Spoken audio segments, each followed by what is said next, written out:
History के episode 25 में आप सभी का स्वागत है। संपूर्ण इतिहास श्रृंखला में आज हम जानेंगे कन्नौज के लिए त्रिपक्षीय युद्ध के बारे में। तो कन्नौज यानी कि इसका नाम कानिकोवज और महोदय श्री नगर महोदय भी कहा जाता था। त्रिपक्षीय संघर्ष की शुरुआत का प्रतिहार शासक वत्सराज ने की थी। इसने दो भाइयों इंद्रायुध और चक्रायुध की लड़ाई में इंद्रायुध का साथ देकर चक्रायुध को हरा दिया और सिंहासन इंद्रायुध को दे दिया। लेकिन चक्रायुध हारने के बाद पाल शासक धर्मपाल के पास गया, जो बंगाल का शासक था। धर्मपाल से सहायता लेने के बाद में धर्मपाल और चक्रायुध ने मिलकर इंद्रायुध को हरा दिया। चक्रायुध को सिंहासन मिल गया। यह बात वत्सराज को पता चली तो उसने धर्मपाल के विरुद्ध युद्ध करके उसे परास्त कर दिया। उसी समय प्रथम ऐसा दक्षिणी राजा जो उत्तर के अभियान पर आया था, उसका नाम ध्रुव था।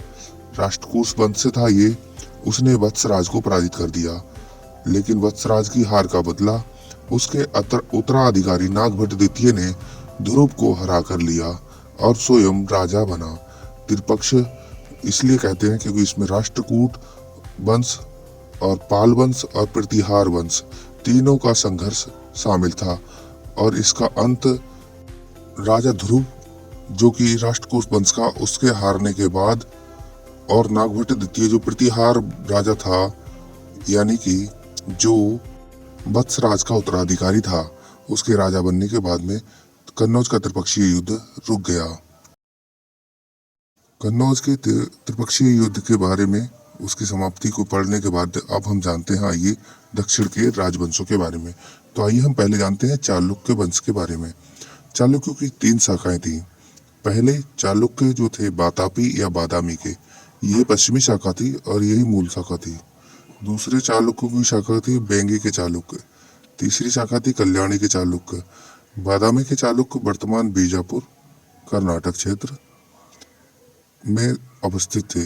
इनकी जानकारी का स्रोत महाकूट अभिलेख से मिलता है। 543 से 757 एडी तक इन्होंने शासन किया था। इनका संस्थापक पुलकेशिन प्रथम ने 543 से 566 एडी तक शासन किया था। पुलकेशिन प्रथम के पूर्वज जो थे वो राणा जयसिंह कदम्ब या कादम्बी के शासक के सामंत थे।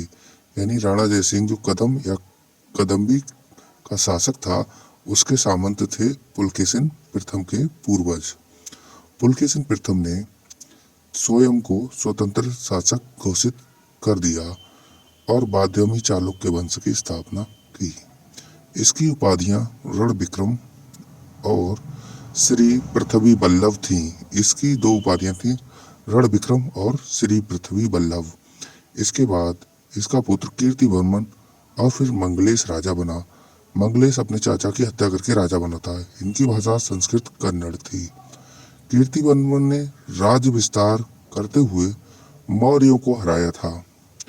जो मौर्य साम्राज्य था उत्तर में, उनको हराया था कीर्तिवर्मन ने। उपाधियां कीर्तिवर्मन ने धारण की थी रण पराक्रम की और सत्याश्रय की। इसने 1 अश्वमेध यज्ञ और 2 वाजपेयी यज्ञ की भी किए थे।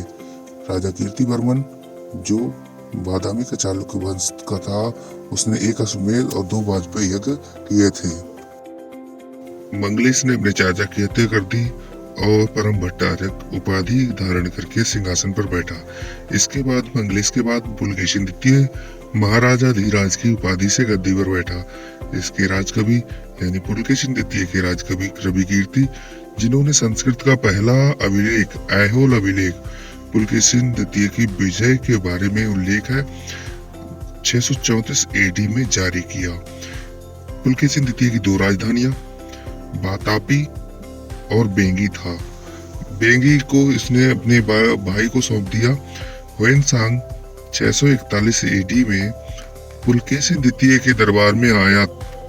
पुलकेशिन द्वितीय ने अपने राज्य विस्तार के लिए कांची, जो वर्तमान तमिलनाडु है, के राजा महेंद्र वर्मन पर आक्रमण किया।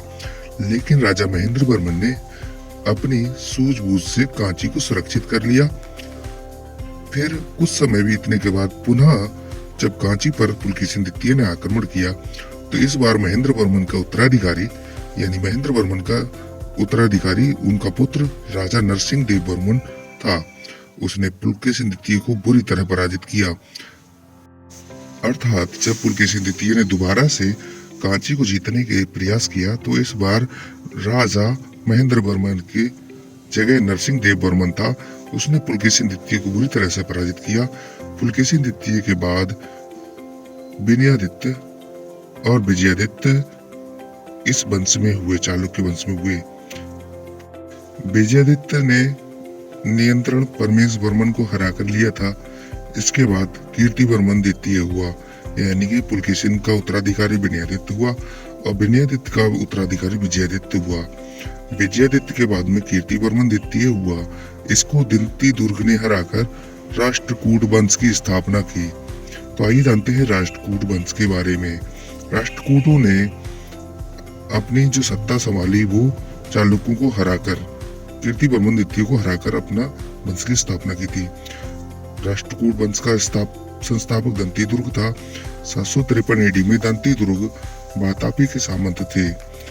वातापी के सामंत होने के बाद में इन्होंने वातापी के ही राजा को हरा दिया था और स्वयं राजा बन गए।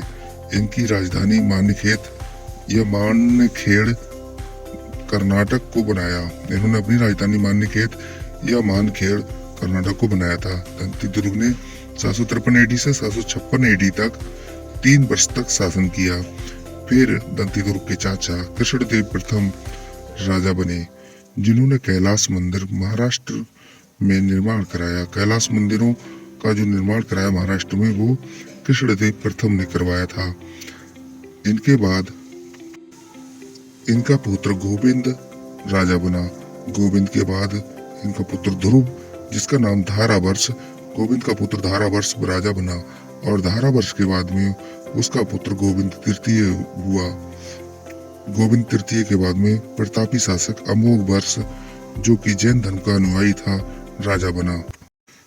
अमोघ वर्ष जो कि राष्ट्रकूट वंश का राजा था, इसे कविराज मार्ग भी कहा जाता है। राष्ट्रकूट वंश का अंतिम शासक कर्क द्वितीय था, जिसे तैलभ द्वितीय ने परास्त किया था। चालुक्यों की दूसरी शाखा बैंगी के चालुक्य थे। इनका संस्थापक विष्णुवर्धन बैंगी के चालुक्य पूर्वी चालुक्य अर्थात आंध्र प्रदेश में थे, जबकि वातापी के चालुक्य कर्नाटक में थे। तीसरी शाखा कल्याणी के चालुक्यों की थी, जो कर्क द्वितीय को हराकर शासक बने थे, जो वर्तमान केरल में है। ये कल्याणी राज्य था। इसका संस्थापक तैलभ द्वितीय था। इसने अपनी राजधानी प्रारंभ में मान्यखेत बनाई। तैलभ द्वितीय की उपाधि अश्वमाल थी। इस वंश के राजा सत्याश्रय, जो 997 से 1006 तक था, उसके समकालीन महमूद गजनी ने उत्तर भारत पर आक्रमण किया था। सत्याश्रय के बाद सोमेश्वर प्रथम राजा बना, जिसने राजधानी बदलकर कल्याणी कर दी, मान्यखेत से कल्याणी कर दी। इसके बाद विक्रमादित्य द्वितीय राजा बना। विक्रमादित्य द्वितीय ने विरूपाक्ष शिव मंदिर कर्नाटक में बनवाया था। अगले एपिसोड में जानेंगे अन्य महत्वपूर्ण राजवंशों के संस्थापक और उनके बारे में। Thank you.